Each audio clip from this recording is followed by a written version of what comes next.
My wheel has finally arrived. Let's do an unboxing video.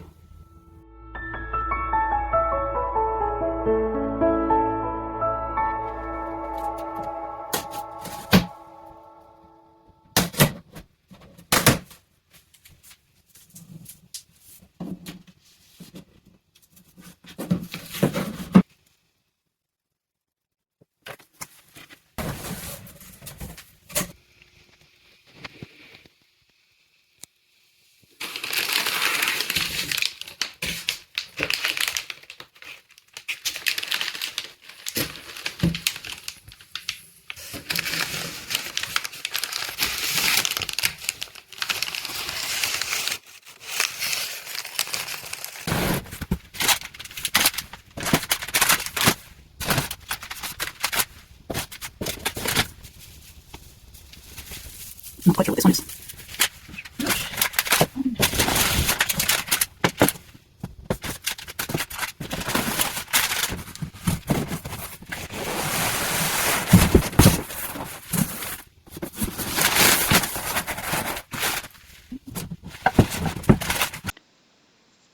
As you can see, I've chosen the unlacquered version. You can really see the raw wood and the grain on the pedal. I'm hoping that once I've added some color to it and oiled it, that it will even look nicer than what it looks like now. I started this unboxing video on a Saturday morning, and I was really optimistic, hoping that I would finish the majority of it later in the evening, but that was not the case. There are lots of parts, as you will see, and the dyeing process took way longer than anticipated. I do have to say that I had quite a lot of fun building this wheel. It really made me appreciate my antique wheels, because although this is a very new wheel and it's good quality, I can tell that there was a lot of effort put into these other antique wheels, and the only thing basically wrong with them is the bobbin and the flyer, but otherwise the other parts are equal or even superior to this one, this new wheel, I would say. So I am very glad that I still have my antique wheel. I will slowly repair it. I'm happy I have this one as well, but it just really goes to show they really knew what they were doing back in the day.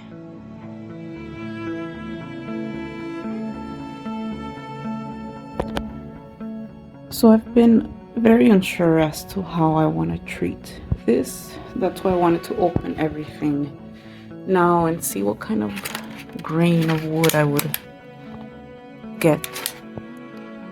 And this is all very nice. Everything's in very good shape.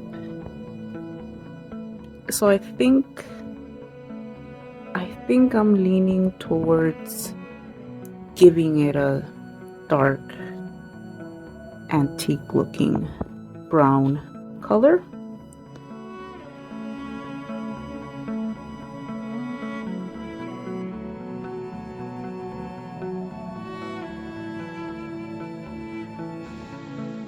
I did sample a few colors before choosing this one. There were several varieties available, but I found that many of them had either this green or red undertone that I didn't want at all.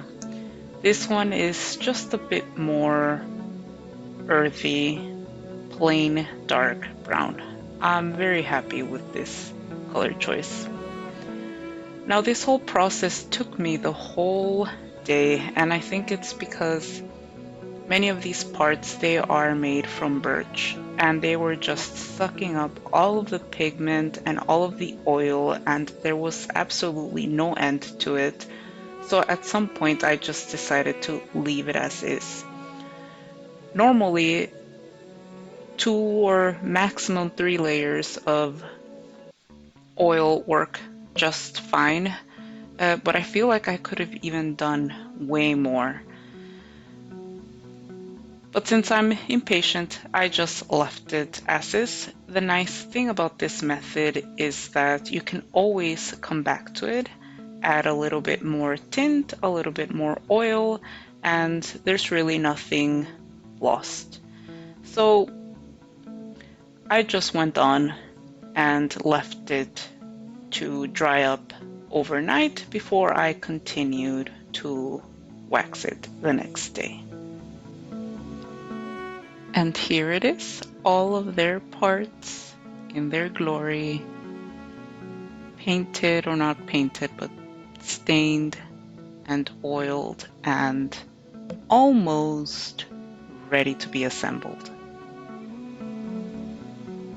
But first, I just wanted to start with the Lacy Kate because that's the easiest one and none of the parts go into the wheel, so I thought let's just start with that.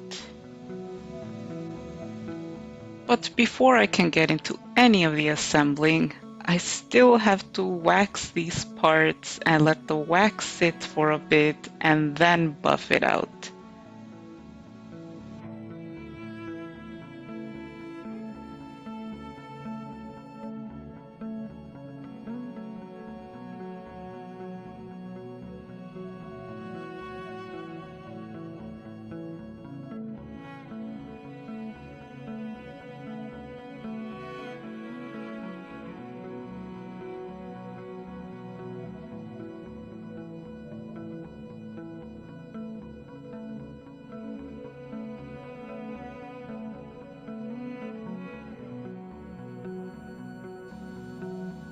Okay, I've decided that we're tired of waxing, or at least you are, so let's just get to the assembly.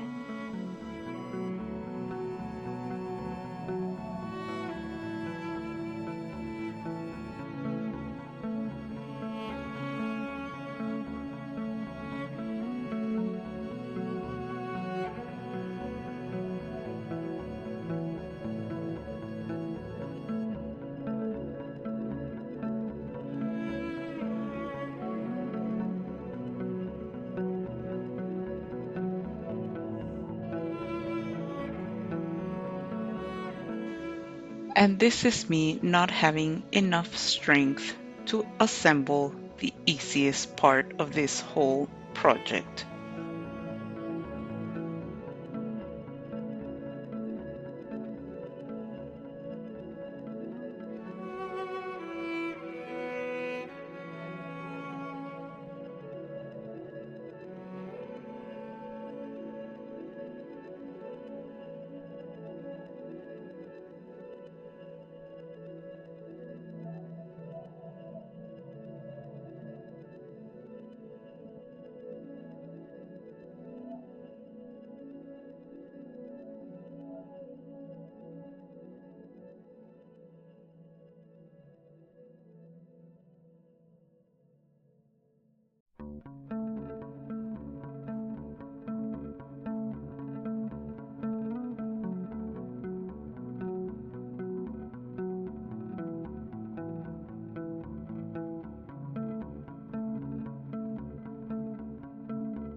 At this point, I also want to mention that not all of the parts from the wheel were properly stained, and that's because they come pre-waxed from the manufacturer.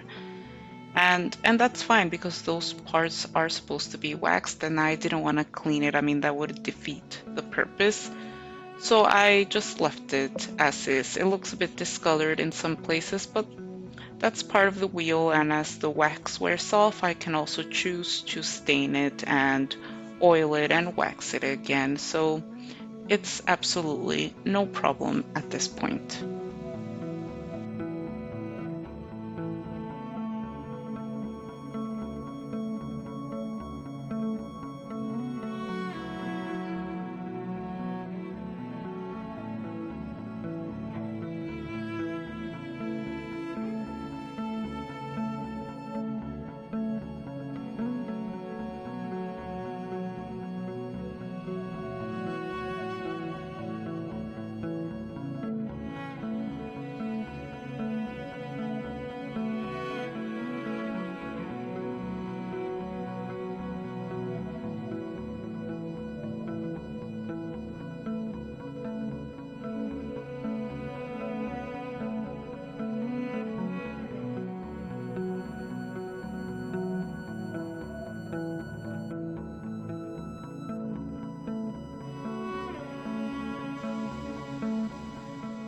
I took my time assembling the wheel.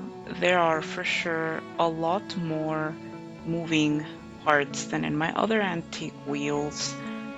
It's not a difficult assembly. It's not. I find what was most difficult was the actual placement of the drive wheel. Usually it's just straight on my antique wheels, but this wheel, the instructions say to tilt it a bit so that it aligns, so the drive band aligns with the whirl, and obviously that makes sense.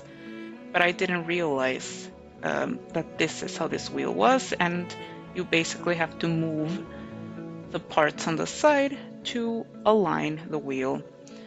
And it's just a work in progress. I have to use a little bit more extra time and spin a bit more to find a configuration that works for me.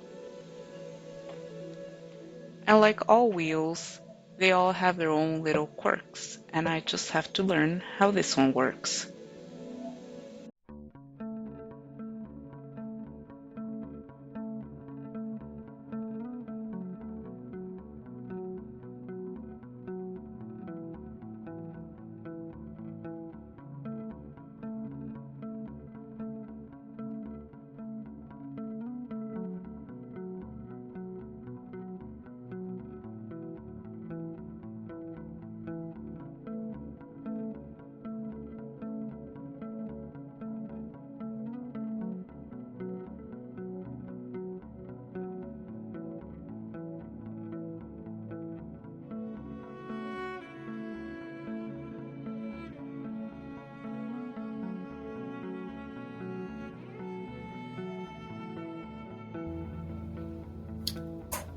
I've been doing some test spinning, and I think I found the correct wheel placement and tension. Normally this wheel, it's parallel to this, but this one's a little bit tilted so that it matches, or so that the drive band can go straight around the whirl. And the instructions say to do it this way. So I did it like that, and it's working just fine.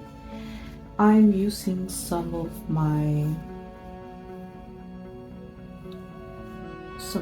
wheel from the previous, my wool from the previous video. This isn't top quality wool, it's more like, I would say this is more for weaving. It's a lot more coarse, so perhaps it's not ideal to be testing it with this, or maybe it is for that same reason that I don't feel sorry discarding some of it. Like the staple is super duper long and it's a lot more coarse, so let's get to a part that's a bit more consistent. Yes, I'm happy with that. Let's have a go. I mean, it's Monday already, so it's been Saturday, Sunday, Monday after work. I've been waiting all day for this.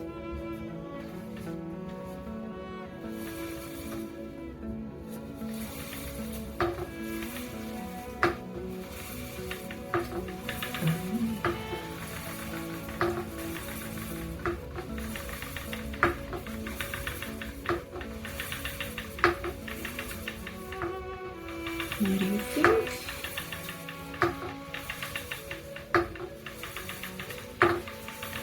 I'm not sure if I got the placement just right. You see it's clonking there at the back, but otherwise I'm pretty happy with this. It was a bit too tight earlier. I couldn't even make a whole round, but it works just fine now.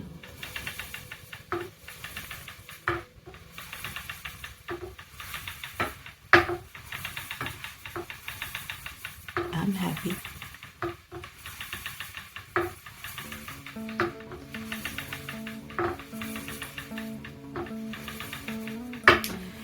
And while we're spinning, let's talk about Tour de Fleece.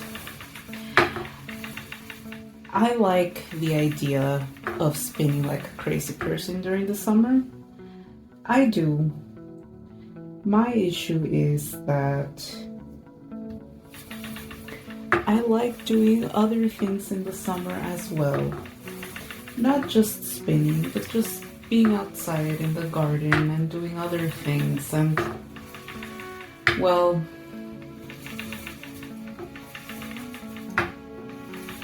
wouldn't it be an idea if we had a different version of Tour de Fleece in like April or May?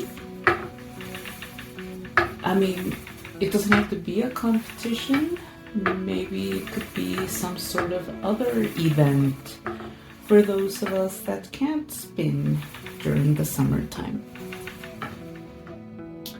I shall look into this.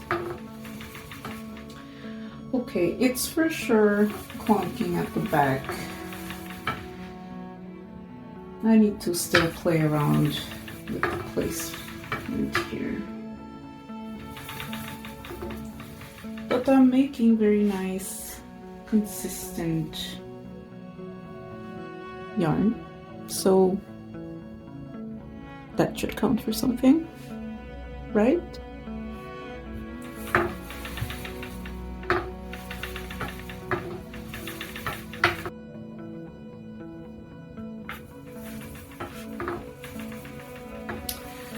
Well, I think this video needs to stop at some point. I would love to sit here all day and spin, but maybe we'll make that into another video. See you next time.